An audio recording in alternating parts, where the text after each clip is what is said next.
Hey everybody, welcome back. We're going to take a deep dive this time into the readings for the 32nd Sunday in Ordinary Time. November 10th, 2024. That's right. And we've got quite a mix of sources for this one. We do. Old Testament, we've got a psalm in there, a letter to the Hebrews, and of course the gospel. It's always a good mix when we have all those. It really is. It always kind of gives us some different perspectives to kind of pull together. So Absolutely. It's like having different pieces of a puzzle. yeah, And each one sort of reveals a different aspect of faith. yeah, And how we're supposed to live it out. exactly. So let's jump right in.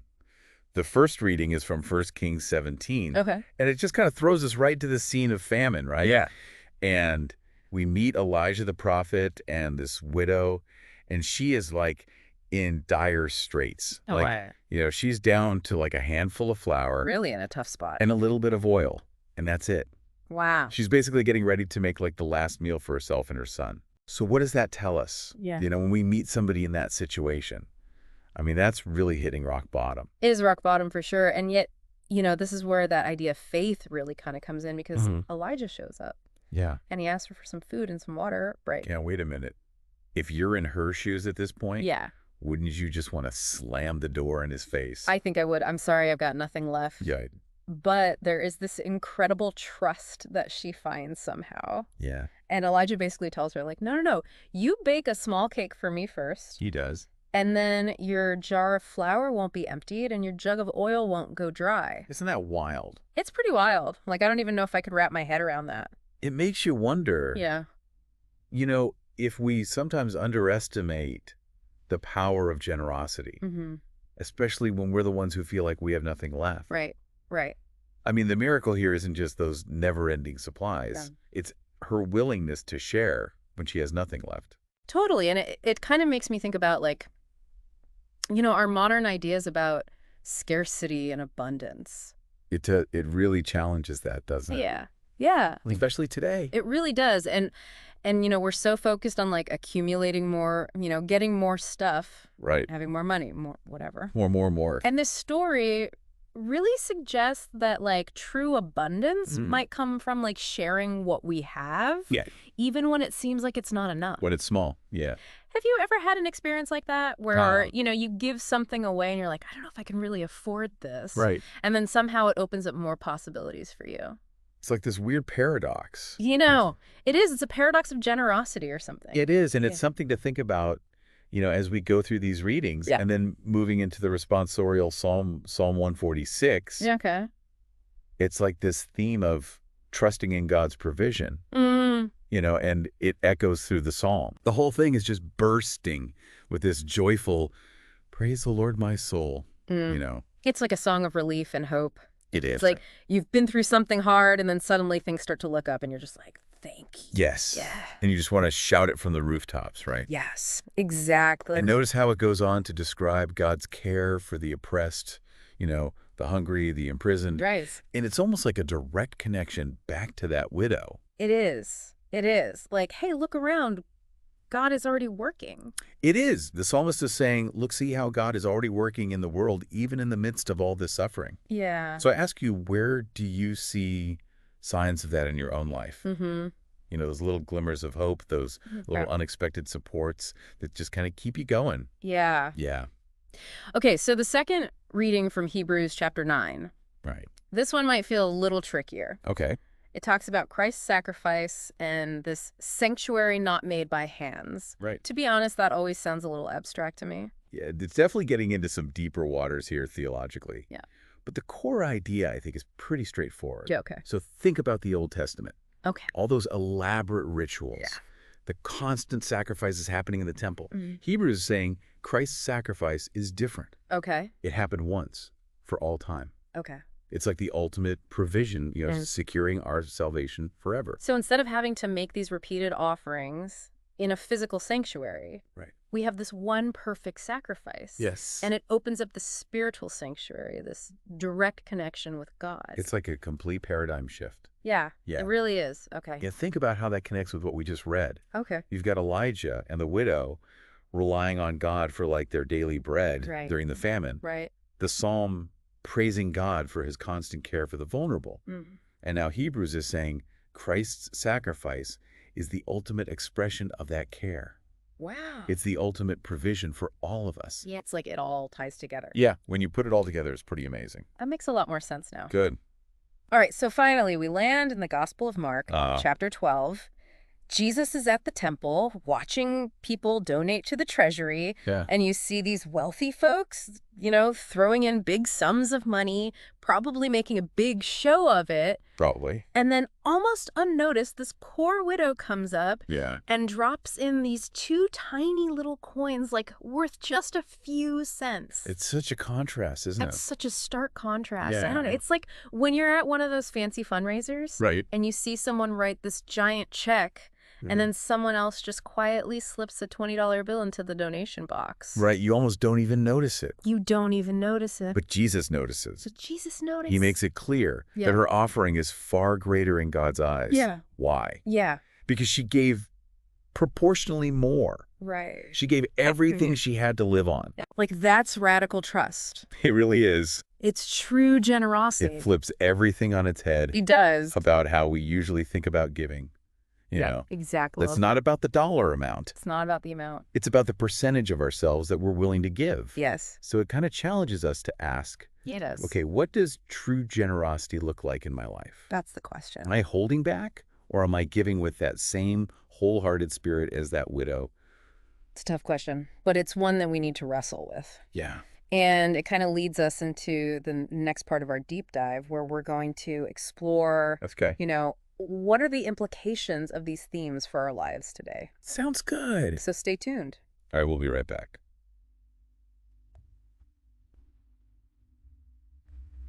Welcome back to our deep dive. It's funny how we always talk about giving back. Yeah. As if generosity is something you do after you've taken care of yourself. Right. It's like extra. Yeah. You've got enough for you, so now you can give back. But these readings kind of turn that whole idea on its head. Totally. Like that widow in the gospel, she gave everything she had, and her own future was completely uncertain. You know? That's right. And then you've got the widow in the first reading sharing her last bit of food with Elijah. During a famine, no less. Yeah. Like, talk about tough times. Yeah, it's like they were living generously. Yeah. Not just giving from their surplus. Yeah, not just the leftovers. It's a whole different way of thinking about It really is. And what if, instead of just clinging to what we have, yeah, we lived with that kind of radical openness to sharing, believing that God will provide.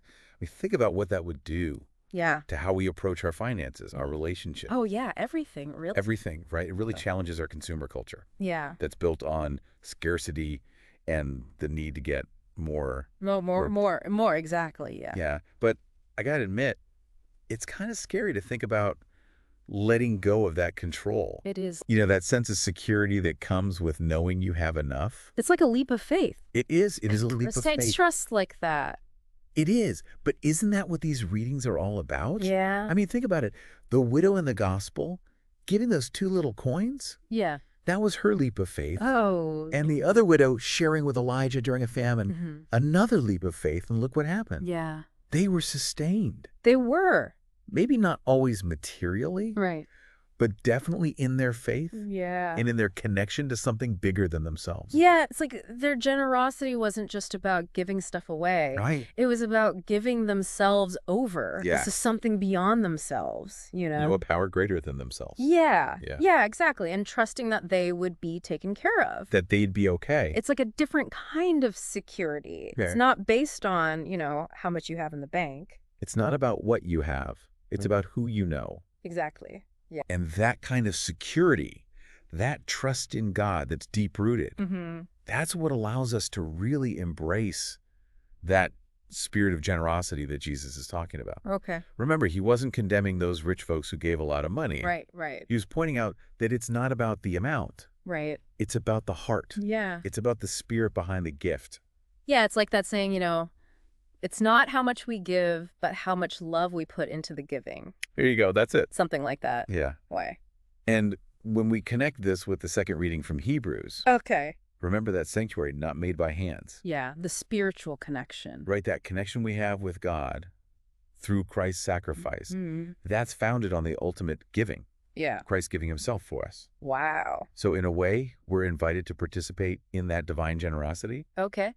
by reflecting it back in our own lives. So it's like a chain reaction, you know? It is. Giving and receiving with God as the source. Yeah, it's beautiful, but it's also kind of a big responsibility. It's a huge responsibility. Yeah, but it's also really liberating. Okay. Because when you understand Yeah. that we are already loved Mm-hmm. and we're provided for Yeah. by God, Mm-hmm. it frees us up to give without being afraid, Right. knowing that whatever we give away is going to come back to us somehow. Yeah. That reminds me of the Yeah. Psalm 146, you know, with that, praise the Lord, my soul. It's all about gratitude. It is like that outpouring of gratitude Yes. for just realizing that we're held, we're loved, you know, we're provided for. And that awareness fuels our generosity, Yes. our desire to share that abundance with others. It's like it all comes back around. It does, it all connects. Yeah. And that is what it means to live an abundant life. Okay. It's not about what we get. Right. It's about what we share, Yeah. what we give back to the world, Yeah. knowing that we're held in the palm of God's hand. Oh, that's beautiful. It is. Like a shift in perspective. Yeah. You know, from scarcity to just this overflowing love and generosity. And it starts with that trust, Yeah. that willingness to take a leap of faith Yeah. and share what we have, even when we feel like we have nothing left to give. Yeah, and that's what makes these readings so relevant, you know, Exactly. for us today, because our world feels so divided and driven by fear and scarcity. Yeah, it's more important now than ever. So how do we live that message? Yeah, that's the question. How do we take these ancient texts and translate them into action? That's what we're going to explore in the final part of our deep dive. Okay. So stay tuned. All right, so welcome back to our deep dive into the readings for the 32nd Sunday in Ordinary Time. We've been covering a lot of ground. Yeah, we've been talking about trust and provision, generosity, all these themes, and they seem to kind of weave together It really do. into a message that's both challenging and really comforting at the same time. It is a message for our times, isn't it? It really is. I mean, especially, Yeah. when you look around the world today with so much focus on scarcity and self-preservation, Yeah. these readings offer a radically different way of being. It's like they're saying, hey, what if we shifted our focus from getting more to giving more?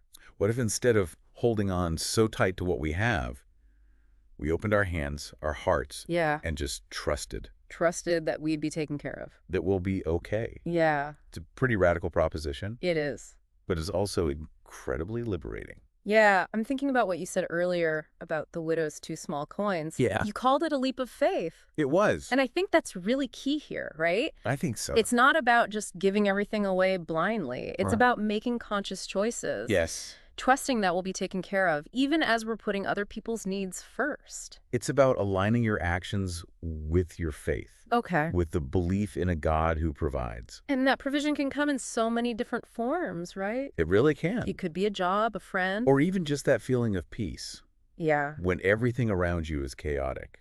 So how do we get there? How do we cultivate that kind of trust? It's a great question. Especially when we're bombarded with these messages that it's all about me, me, me. Well, I think it starts with small steps. Okay. Maybe it's helping out your neighbor, donating to a cause you believe in. Right. Even just taking time to be grateful for what you have. Yeah. Every act of generosity, no matter how small, strengthens that muscle of trust, Okay. that belief that we're not doing this alone.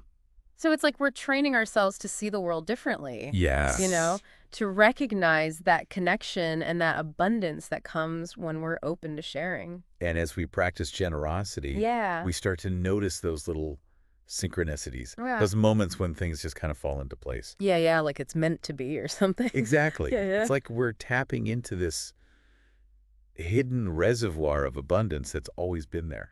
It's wild. It is amazing. It's like we're co-creating Yes. with a power that's bigger than ourselves Yes, with God. to bring about, a better world. A more just and compassionate world. Exactly. And that brings us back to Hebrews. Yeah.